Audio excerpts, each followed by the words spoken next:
I think it's quite, some other people might be really disappointed actually that this be disclosed, because when I saw this technique, I'm like, this is definitely, if I was in NSA or GCHQ, something I would try to keep for myself in order to be able to identify analogies between machines from one machine that is used on a day-to-day basis and another machine which is used just to do intrusion or with different IPs or this kind of thing. And yeah, I guess this, if it was known before, is something that was really kept well guarded. Now, another thing which is good is, and great, that Renaud is one of the few French researchers that showed up here, and we had a great international audience. I hope a future edition of Akito Ergo Sum will have more French people who are able to speak in English, actually. I hope it was not a major hurdle. Lastly, and mostly, I think today is a rare event, actually one in a year. I think it's happy birthday, or no, is it? Yeah? Okay.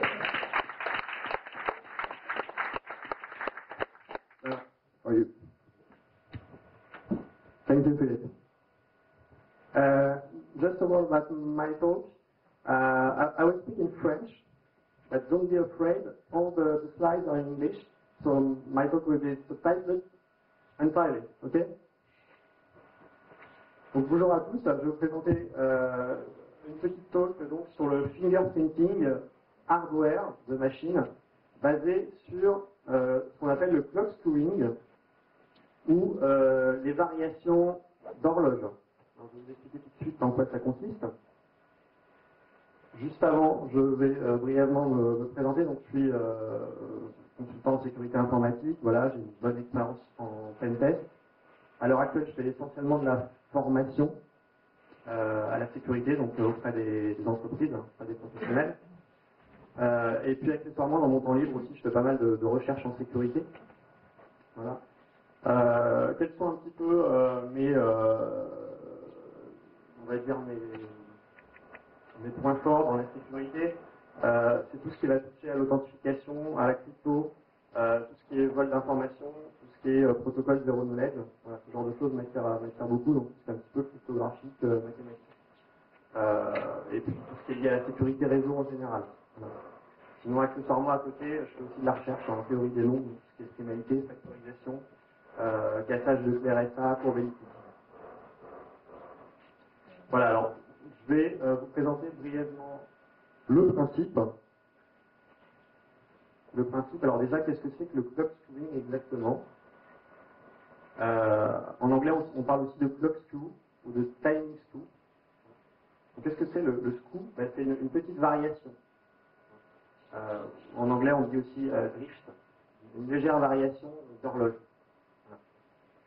Voilà. Alors, une variation par rapport à quoi, vous allez me dire? Par rapport à l'heure véritable, à la véritable heure. Donc, il va falloir avoir un référentiel. Et c'est essentiellement ça la problématique. Voilà, ça peut être une variation qui est en avance sur l'heure ou en retard.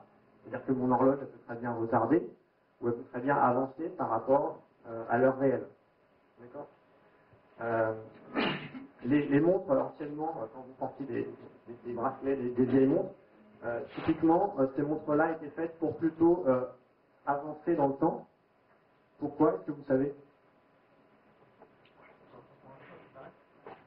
Pardon? Non, c'est pas l'explication.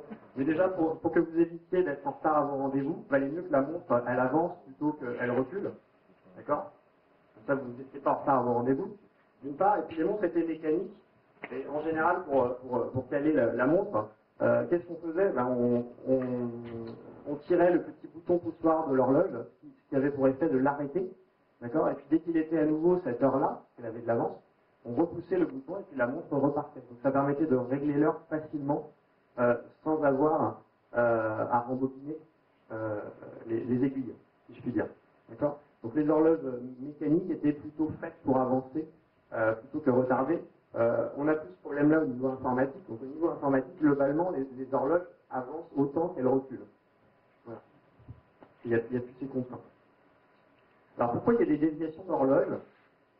Il y a une raison principale qui est que les horloges informatiques sont des horloges logicielles, implémentées de façon logicielle. Quand je dis de façon logicielle, ça peut être aussi dans le kernel de votre OS. D'accord? Ça, c'est la raison principale. Deuxième raison, c'est les imperfections de fabrication. Il n'y a aucune horloge qui est fabriquée parfaitement. D'accord? À l'heure actuelle, la plupart des horloges sont des horloges au quartz, comme vous le savez, que ce soit d'ailleurs des horloges bracelets ou des horloges informatiques. Qu'est-ce qu'il y a sur votre carte mère? Un quartz. Un basiquement. Et la plupart des horloges sont faites comme ça, parce que le quartz, ça coûte pas cher, et c'est relativement précis. Ceci dit, tous les quartz sont différents.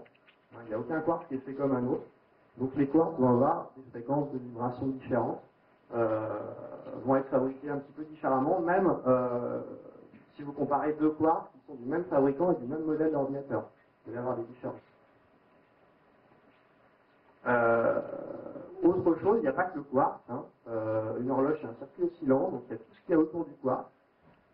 Donc vous avez le circuit électronique, la longueur des fils qu'il y a autour du quartz, si vous voulez, la capacité du circuit, et puis tous les composants intermédiaires qu'il peut y avoir entre le quartz et puis la lecture de l'affichage. Tout ça, ça va